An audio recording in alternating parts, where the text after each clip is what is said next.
آگے دیکھیے، یہی احمد یار نعیمی جس کا ابھی ہم نے تذکرہ کیا ہے کہ بہت موٹی کتاب اس نے ہم لوگوں کے خلاف لکھی ہے، جاء الحق و زہق الباطل، اور یہ احمد رضا خان کا خلیفہ ہے اور پوری زندگی جو ہے علماء دیوبند کے خلاف زہر اگلتا رہا یہ۔ اب دیکھیے اس کو خدائی قہر نے کس طرح گھیرا۔ یہ خود ہی ایک جگہ پر لکھتا ہے کہ حضور اکرم صلی اللہ علیہ وسلم کے لیے جو ہے ہلکی مثالیں دینا اور ہلکے لفظ کا استعمال کرنا اور آپ کی ذات پر ہلکے جو ہے ہلکی مثالیں آپ کے لیے دینا یہ کفر ہے۔ اور اس کے بعد دیکھیے یہ پھر کیا لکھ رہا ہے، اس کی ایک کتاب ہے جو ہے معلم لاجواب نئی تقریریں، اس کے صفحہ نمبر 155 پر اس میں اس نے ایک حاضر و ناظر پہ تقریر لکھی ہے۔ تو صفحہ 155 معلم لاجواب نئی تقریریں میں لکھتا ہے، عبارت سنیے آپ: اور شیطان ہر جگہ ہم سب پر نظر رکھتا ہے، ہمارے حالات کی خبر رکھتا ہے۔ رب تعالی فرماتا ہے انہ یراکم هو وقبیلہ من حیث لا ترونہم۔ اسی طرح جناب پاک محمد مصطفیٰ صلی اللہ علیہ وسلم، نعوذ باللہ، سمجھ گئے ہوں گے آپ۔ ایک طرف یہ اوپر دیکھیے شیطان کا تذکرہ کر رہا ہے، اور شیطان ہر جگہ ہم سب پر نظر رکھتا ہے، ہمارے حالات کی خبر رکھتا ہے۔ رب تعالیٰ فرماتا ہے انہ یراکم هو وقبیلہ من حیث لا ترونہم۔ اس کے بعد آپ جانتے ہیں کہ ضمیر اپنے قریب کی طرف لوٹتی ہے، آگے اسی میں کیا کہہ رہا ہے کہ اسی طرح جناب پاک محمد مصطفیٰ صلی اللہ علیہ وسلم، یعنی کس کی طرح؟ اوپر شیطان کا ذکر کیا ہے، تو نعوذ باللہ جو ہے کس کی طرح؟ شیطان کی طرح۔ اب یہ نبی پاک صلی اللہ علیہ وسلم کے حاضر و ناظر ہونے کو شیطان کی طرح کہہ رہا ہے، اور یہ بہت بڑا عاشق رسول ہے۔ اب رضا خانیوں پر ذمہ داری ہے کہ اس جگہ پہ یہ بجائے اس کے کہ اس عبارت کی تعویل کریں اور اس کا مطلب یہ نہیں یہ ہے، اگر یہ نہیں یہ ہے اس مطلب کی گنجائش ہے تو علماء دیوبند کے لیے ان کی نانی کیوں مر جاتی ہے؟ اگر یہی بات ہے تو علماء دیوبند کی یہ کیوں نہیں سنتے ہیں؟ اگر ان کی نہیں سن سکتے ہیں تو یہاں ان رضا خانیوں کی کون سنے گا؟ صاف صاف لکھ رہا ہے اور شیطان ہر جگہ ہم سب پر نظر رکھتا ہے، ہمارے حالات کی خبر رکھتا ہے۔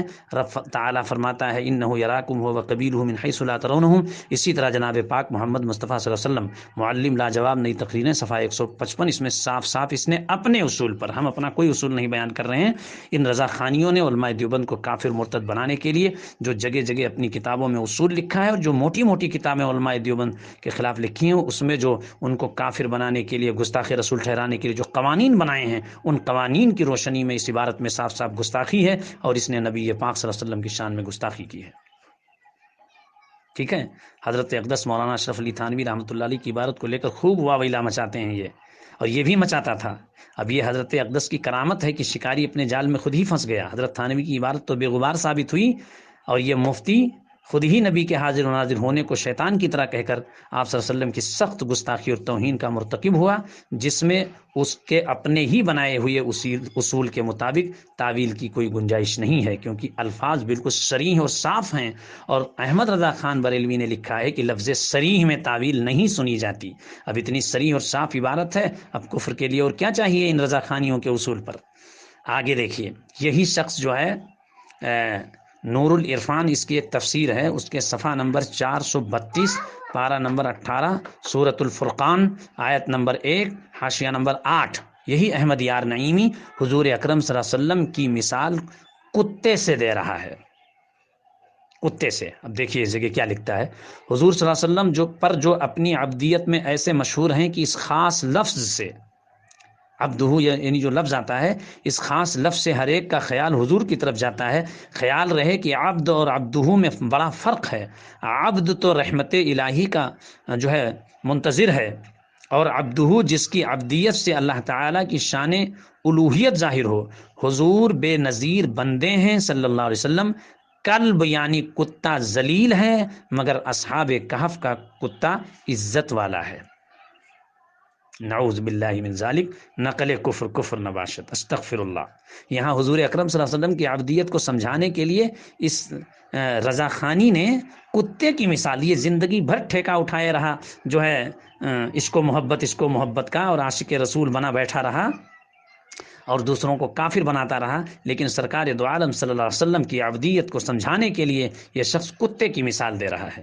مانا کہ اصحاب کہف کا کتا عزت والا ہے، بے شک عزت والا ہے، قرآن میں اس کا ذکر ہے تو وہ عزت والا ہے، لیکن ہے بہرحال کتا۔ اب اس نے جو عبارت کی شروعات کی حضور صلی اللہ علیہ وسلم پر جو اپنی ابدیت میں ایسے مشہور ہیں یہاں سے، اور پھر آگے لکھا کہ حضور بے نظیر بندے ہیں صلی اللہ علیہ وسلم. پھر کہتا ہے کلب یعنی کتا ذلیل ہے مگر اصحاب کہف کا کتا عزت والا ہے. تو یہ جو اصحاب کہف کا کتا عزت والا ہے، یہ جو لفظ اس نے لکھا ہے، جب اس کو آپ پیچھے کی طرف لوٹائیں گے تو اس نے مثال کس سے دی ہے؟ کتے سے دی ہے. حضور اکرم صلی اللہ علیہ وسلم، حضور اکرم صلی اللہ علیہ وسلم سے دی ہے، نعوذ باللہ، حضور اکرم صلی اللہ علیہ وسلم کی ذات سے دی ہے. تو یہاں حضور اکرم صلی اللہ علیہ وسلم کی ابدیت کو سمجھانے کے لیے یہ شخص کتے کی مثال دے رہا ہے، نعوذ باللہ من ذالک. سرکار دو عالم صلی اللہ علیہ وسلم کے حاضر و ناظر ہونے کی مثال جو ہے یہی شخص نعوذ باللہ من ذالک کس سے؟ شیطان سے دے رہا ہے. اور احمد رضا جو نام نہاد عاشق رسول، انگلی کٹا کر شہیدوں میں نام لکھانے والا، یہ شخص کیا کر رہا ہے؟ یہ دجال پر جو ہے خیالات اور وسوسوں کی کثرت ہوگی، اس کی مثال اس نے نبی مکرم صلی اللہ علیہ وسلم کی ذات سے دی ہے.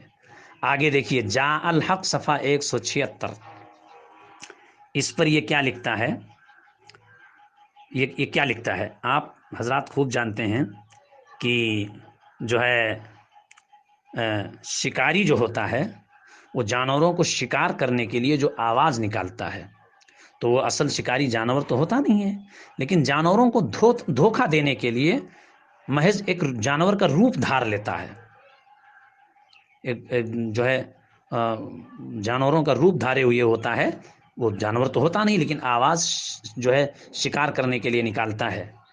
اب یہ شخص، یہی مفتی احمد یار گجراتی جاء الحق صفحہ 176 پر لکھتا ہے کہ میں تمہاری جنس سے ہوں، حضور صلی اللہ علیہ وسلم کی طرف نسبت کر کے، یعنی حضور نے کہا کہ میں تمہاری جنس سے ہوں، یعنی بشر ہوں. اس کے بعد کہتا ہے شکاری جانوروں کی آواز نکال کر شکار کرتا ہے. یعنی جو ہے حضور صلی اللہ علیہ وسلم جو ہے بشر، لباس بشر میں آئے، انسانی لباس میں آئے، اس لیے کہ انہی کے درمیان حضور کو کام کرنا تھا اور لوگوں کو دعوت دینی تھی. کیونکہ یہ مثال شکاری کی ہے کہ جب شکاری جو ہے جانوروں کو شکار کرنا چاہتا ہے تو انہی کی آواز نکالتا ہے. تو شکاری جو آواز نکالتا ہے وہ جانوروں کو ایک درجے میں دھوکہ دیتا ہے، ٹھیک ہے. اور یہاں شکاری اور جانور سے سرکار دو عالم صلی اللہ علیہ وسلم کی بشریت کی یہ مثال دے رہا ہے. کون؟ احمد یار نعیمی، اور بنا ہوا ہے پکا عاشق رسول. اور یہ رضا خانی جگہ جگہ جلسے کرا کے 1 لاکھ روپے انعام دیں گے. غلط ثابت کر دو، غلط مکار. اپنے کو پہلے تو دوسرے کے ایمان کی جو ہے سند کیا دے گا تو ہیں؟ پہلے اپنے ایمان کی بھیک مانگ، پہلے اپنے بارے میں ثابت کر. اس کے بعد پھر آگے دیکھیے کہ انہوں نے نعوذ باللہ من ذالک کس طرح سے رسول پاک صلی اللہ علیہ وسلم کی شان میں گستاخیاں کی ہیں. دیکھیے یہ عبارت ہے، ایک ان کے عالم تھے بہت بڑے پڑوسی ملک میں، ان کا نام ہے مولوی محمد عمر اشروی، انتقال کر گئے، بہت پہلے کے عالم تھے مولوی محمد عمر اشروی. ان کی عبارت ہے اس کتاب میں، یہ لکھتے ہیں کہ کتاب کا نام ہے مقیاس حنفیت، مقیاس الحنفیت، صفحہ نمبر 282 پر ان کی عبارت ہے. لکھتے ہیں کہ حضور اکرم صلی اللہ علیہ وسلم زوجین کے جفت ہونے کے وقت بھی حاضر و ناظر، موجود اور دیکھنے والے ہوتے ہیں. حضور اکرم صلی اللہ علیہ وسلم زوجین کے جفت، نعوذ باللہ من ذالک، نعوذ باللہ. سرکار مدینہ محمد رسول اللہ صلی اللہ علیہ وسلم کی ذات پاک کے لیے اس گستاخ بے ادب بدبخت کو ذرہ برابر شرم نہیں آئی کہ یہ کیا کہہ رہا ہے. وہ تو ایسا موقع ہوتا ہے کہ جب مارے حیا کے فرشتے بھی ہٹ جاتے ہیں، لیکن یہ بدبخت کہہ رہا ہے کہ حضور اکرم صلی اللہ علیہ وسلم زوجین کے جفت ہونے کے وقت بھی حاضر و ناظر، موجود اور دیکھنے والے ہوتے ہیں. اچھا، اس جگہ آپ کو ایک بات اور بتاؤں، ان رضا خانیوں کی غیر مقلدوں کی طرح ایک عادت بد ہے. یہ بھی جب پھنستے ہیں، جب ان سے جواب نہیں بن پڑتا اور ان کی گستاخیاں بالکل سورج کی روشنی سے زیادہ روشن ہو جاتی ہیں جو انہوں نے اللہ اور رسول اور صحابہ اور اولیاء کی شان میں کی ہیں، اور جو گالیاں بکی ہیں اپنی اس بدبختانہ زبان سے، تو جب یہ پھنستے ہیں تو اپنے مولویوں کا انکار کرنا شروع کرتے ہیں. ہم ان کو نہیں مانتے، ہم ان کو نہیں مانتے، ہم ان کو نہیں جانتے. ایسے ہی ان کا ایک مولوی اشرف سیالوی ہے جس نے ایک مناظرہ کیا تھا 1982 یا اسی درمیان. وہ مناظرہ بہت مشہور ہے، مناظرہ جھنگ. اس کی روداد رضا خانیوں نے بھی لکھی ہے، علماء دیوبند نے بھی لکھی ہے. رضا خانی تو بہت بغلیں بجاتے ہیں کہ جو ہے ہم نے وہ مناظرہ جیتا تھا اور فیصل نے علماء دیوبند کے خلاف فیصلہ دیا تھا، حالانکہ ایسا نہیں ہے. جو ہے دونوں عبارتیں جو پیش کی گئی تھیں اس میں صرف فیصل نے اتنا کہا تھا کہ جو باتیں اشرف سیالوی صاحب نے پیش کی ہیں وہ بالمقابل حق نواز جھنگوی کے زیادہ مضبوط ہیں، اتنی بات کہی تھی۔ اور فیصل اس جگہ جانبدار تھا، جانبدار کا مطلب ان کی طرفداری کر رہا تھا۔ تو اب اگر مان بھی لیا جائے کہ جو اس نے فیصلہ دیا تو اس کا معنی یہ بنا کہ اگر جو ہے اشرف سیالوی صاحب کی باتیں 100% صحیح ہیں تو حق نواز جھنگوی کی 90% صحیح، صحیح دونوں کی ہیں۔ تو حق نواز جھنگوی نے بھی بے شمار گستاخیاں ان کی پیش کی تھیں۔ اچھا، کمال اس مناظرے کا یہ تھا کہ حق نواز جھنگوی رحمۃ اللہ علیہ کیا کرتے تھے کہ جو محمد عمر اشروی عبارتیں یہ اشرف سیالوی علماء دیوبند کی عبارتیں پیش کرتا تھا تو وہ اس کا جواب بھی دیتے تھے، اس کا حل بھی جو ہے پیش کرتے تھے، اس کا مطلب بھی بتاتے تھے، اور ساتھ ہی ساتھ ان پر اعتراض کرتے ہوئے ان کی گستاخانہ عبارت بھی پیش کرتے تھے۔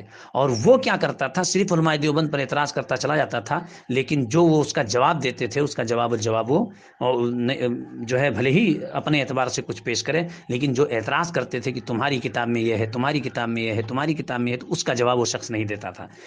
اس مناظرے میں جب جو ہے یہ عبارت پیش کی انہوں نے حق نواز جھنگوی رحمۃ اللہ علیہ نے کہ تمہارے مولوی نے لکھا ہے، تو اس نالائق نے جو ہے اپنے مولوی ہی کا انکار کر دیا، یعنی اس کو اپنا مولوی ہی ماننے سے انکار کر دیا، حالانکہ یہ پوری زندگی جو ہے احمد رضا خان کی اور کیا کہتے ہیں عبدالسمیع رامپوری کی اور نعیم الدین مراد آبادی کی اور انہیں رضا خانیوں کی وکالت کرتا رہا، اور ان کی حمایت میں کتابیں لکھ کر علماء دیوبند کے خلاف جو ہے زہر اگلتا رہا۔ پوری زندگی اس نے یہی کیا، انہی کے عالموں میں سے ہے، اور ان کی کتابوں میں لکھا ہوا ہے کہ یہ ان کا عالم ہے، لیکن جو ہے اشرف سیالوی نے انکار کر دیا۔ حالانکہ اللہ تعالیٰ کا عذاب بعد میں اشرف سیالوی پر بھی آیا، اس نے ایک کتاب لکھی اور اس میں حضور اکرم صلی اللہ علیہ وسلم کو 40 سال کی جب تک آپ کی عمر ہوئی اس سے پہلے کی جو آپ کی زندگی ہے حضور کی نبوت کا انکار کر دیا کہ حضور نبی نہیں تھے اس وقت۔ حالانکہ یہ سب کا عقیدہ ہے کہ حضور صلی اللہ علیہ وسلم نے 40 سال کے بعد نبوت کا اعلان فرمایا تھا۔ جو کہا جا رہا ہے کہ حضور کو اللہ نے 40 سال کے بعد نبی بنایا، اس کا مطلب یہی ہے کہ جو ہے 40 سال سے پہلے بے شک آپ نبی جو ہوتا ہے وہ کوئی جو ہے کسبی نہیں ہوتا ہے، بلکہ وہ بھی ہوتا ہے اللہ کی طرف سے ہوتا ہے، لیکن اس وقت لوگوں کو معلوم ہوتا ہے اور اس کو بھی معلوم ہوتا ہے جب اللہ کا حکم ہو۔ تو 40 سال کے بعد اللہ کا حکم ہوا اور آپ پر وہی نازل ہوئی تو آپ کو معلوم ہوا اور آپ نے خود لوگوں کو بتایا۔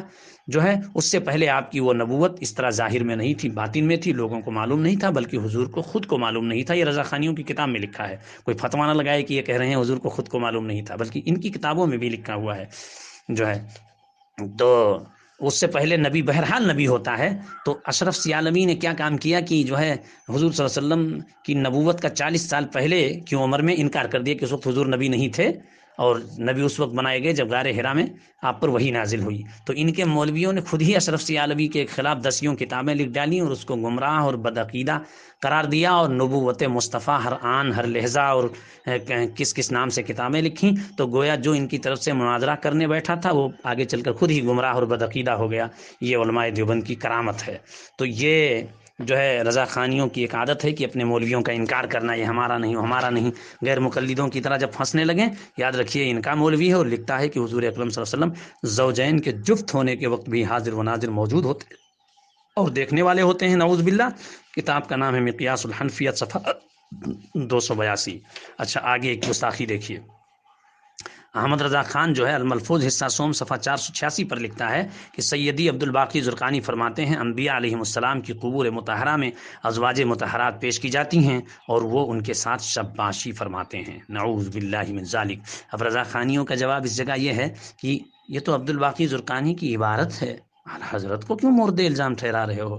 ان رضا خانیوں نے اس سے کوئی پوچھے کہ عبدالباقی زرقانی کی جو اصل کتاب ہے اردو میں ہے یا عربی میں ہے؟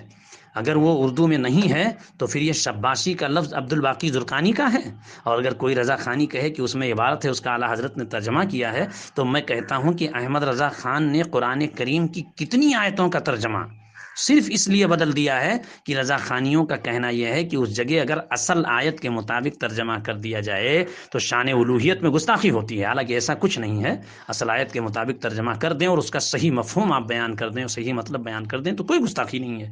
لیکن رضا خانیوں کا یہ جواب ہے کہ اگر اس کا ترجمہ ان آیات کے مطابق جو اصل میں آیتیں ہیں اور جو الفاظ ہیں قرآن میں ان کے مطابق لفظی ترجمہ کر دیا جائے تو یہ شان الوہیت میں گستاخی ہے اور توہین ہے، اس لیے اعلیٰ حضرت نے اس جگہ ترجمہ بدل دیا۔ تو میں کہتا ہوں کہ اس جگہ کون سا وہ ایسا اس میں لفظ ہے کہ جس کے ترجمے میں صرف لفظ شباشی ہی لایا جا سکتا تھا، کہ احمد رضا خان اور کوئی دوسرا لفظ نہیں لا، کیا اتنا کہہ دینا کافی نہیں تھا کہ انبیاء علیہ السلام جو ہے کی قبور مطہرہ میں ازواج مطہرات پیش کی جاتی ہیں؟ اگر اتنا ہی لکھ دیتا تو کیا یہ کافی نہیں تھا؟ جو مفہوم احمد رضا ادا کرنا چاہتا تھا کیا یہ اس میں نہیں آ جاتا؟ لیکن اس کے باوجود یہ شخص اس میں صاف صاف لکھ رہا ہے کہ انبیاء علیہ السلام کی قبور مطہرہ میں ازواج مطہرات پیش کی جاتی ہیں اور ان کے ساتھ شباشی فرماتے ہیں۔ اور یاد رکھیے شباشی کا آپ جو ترجمہ رضا خانی کرنا شروع کر دیں، رات گزارنا، یہ کرنا ہوگا، رضا خانیوں یہ ساری تعویلات تمہارے باپ کی جو ہے جاگیر اور تمہارے گھر کی کھیتی نہیں ہے۔ اگر علماء دیوبند نے یہی ساری باتیں اپنی کتاب میں لکھی اور اس کا مطلب و مفہوم سمجھایا تو تم ماننے کے لیے تیار نہیں ہو۔ اور اس جگہ بتاؤ کہ عبد الباقی زرقانی کی عبارت میں کون سا ایسا لفظ ہے جس کا ترجمہ شباشی ہی ہو سکتا ہے؟ اس کے علاوہ میں کہتا ہوں شباشی کر دیجئے، وہ علیحدہ مسئلہ ہے، لیکن شباشی کے علاوہ کوئی دوسرا لفظ لایا نہیں جا سکتا ہے۔ وہ کون سی عبارت ہے اس میں؟ تو یہ احمد رضا خان کی عبارت ہے۔ علامہ زرقانی کے منہ میں ڈالنے سے ان رضا خانیوں کو پرہیز کرنا چاہیے، اور اپنے اصول اور قواعد کی روشنی میں جو انہوں نے بنایا ہے، احمد رضا خان کی اس گستاخی سے کم از کم اپنے آپ کو بچانا چاہیے۔ ٹھیک ہے، یاد رہے یہ لکھتا ہے انبیاء علیہ السلام کی قبور مطہرہ میں ازواج مطہرات پیش کی جاتی ہیں، وہ ان کے ساتھ شباشی کرتے ہیں، نعوذ باللہ من ذالک۔ یاسین اختر مصباحی اور دیگر رضا خانی مولویوں نے جو کچھ اس کا جواب دینے کی کوشش کی ہے، اس کا جواب بہت جلد ہی آ رہا ہے اور بہت ساری کتابوں میں لکھا بھی ہے۔ اچھا خیر، آگے دیکھیے یہ شخص گستاخی کرتے ہوئے کیا لکھتا ہے۔ اس کی کتاب ہے الملفوظ جلد دوم صفحہ 126، اس پر یہ لکھتا ہے کہ ان کے انتقال کے دن، ان کے ایک پیر صاحب انتقال کر گئے احمد رضا کے، تو اس پر یہ لکھتے ہیں ان کے انتقال کے دن مولوی سید امیر احمد صاحب مرحوم خواب میں زیارت حضور اکرم صلی اللہ علیہ وسلم سے مشرف ہوئے کہ گھوڑے پر سوار تشریف لیے جاتے ہیں۔ عرض کی حضور کہاں تشریف لے جاتے ہیں؟ فرمایا برکات احمد کے جنازے کی نماز پڑھنے۔ چلیے یہ واقعہ تو خواب کا ہے، آگے احمد رضا کیا کہتا ہے؟ الحمدللہ یہ جنازہ مبارکہ میں نے پڑھایا تھا، الملفوظ جلد دوم صفحہ 126۔ گویا خواب میں جو یہ دیکھا کہ جو ہے جس جنازے کو احمد رضا نے پڑھایا تھا اس میں حضور شریک ہوئے تھے، یہ سن کر احمد رضا کہتا ہے کہ الحمدللہ یہ جنازہ مبارکہ میں نے پڑھایا تھا۔ اور اس کے بعد جب اس پر اعتراض کیا گیا تو ان کے مولوی یاسین اختر مصباحی وغیرہ مسئلہ بتانا شروع کر دیے علماء دیوبند کو کہ افضل کی اقتداء میں جو ہے مفضول کی اقتداء میں افضل نماز ادا کر سکتا ہے، یہ تو دیوبندیوں کے ہاں بھی ہے، یہ ہے وہ ہے۔ میں کہتا ہوں کہ یہ اصول اپنی جگہ صحیح ہے، اور حضرت صدیق اکبر اور فاروق اعظم اور صدیق اکبر اور دیگر صحابہ نے جو حضور کی موجودگی میں کہیں کسی موقع پر امامت کی، یعنی حضور صلی اللہ علیہ وسلم اگرچہ بعد میں شریک ہوئے لیکن انہوں نے حضور کی امامت کی، جو یہ پیش کیا ہے جو ہے یاسین اختر مصباحی اور دیگر رضا خانیوں نے، تو ان سے کوئی پوچھے کہ کیا ابو بکر صدیق اور دیگر صحابہ نے بھی حضور کی امامت کر کے فخریہ طور پر کہا تھا کہ الحمدللہ جنازہ مبارکہ میں نے پڑھایا تھا؟ کیا کہا تھا ان لوگوں نے؟ اور علماء دیوبند کی کتابوں سے جو ان لوگوں نے پیش کیا ہے کہ دیکھیے فلاں کا خواب فلاں کتاب میں نقل ہے کہ مولانا سہارنپوری کے جنازے میں یہ شریک ہوئے ابراہیم خلیل اللہ علیہ السلام اور فلاں فلاں فلاں، تو میں کہتا ہوں یہ سب خواب کے واقعات ہیں اور خواب پر کوئی شرعی گرفت نہیں ہے۔ لیکن یہاں پر احمد رضا خان نے خواب کے واقعے میں دیکھا کہ سنا کہ حضور صلی اللہ علیہ وسلم اس جنازے میں شریک ہوئے جس میں احمد رضا نے وہ جنازے کی نماز پڑھائی تھی جس کی، اور پھر یہ کہہ رہے ہیں الحمدللہ جنازہ مبارکہ میں نے پڑھایا تھا بیداری میں، یہ اس کو بیداری میں کہہ رہے ہیں۔ تو اس سے ان کی اندرونی کیفیت کا اور انانیت کا اور غرور کا اور گھمنڈ کا پتہ چل رہا ہے، اور یہی سرکار دو عالم صلی اللہ علیہ وسلم کی شان پاک میں اس شخص کی گستاخی ہے۔ آگے میں اور بتاؤں گا۔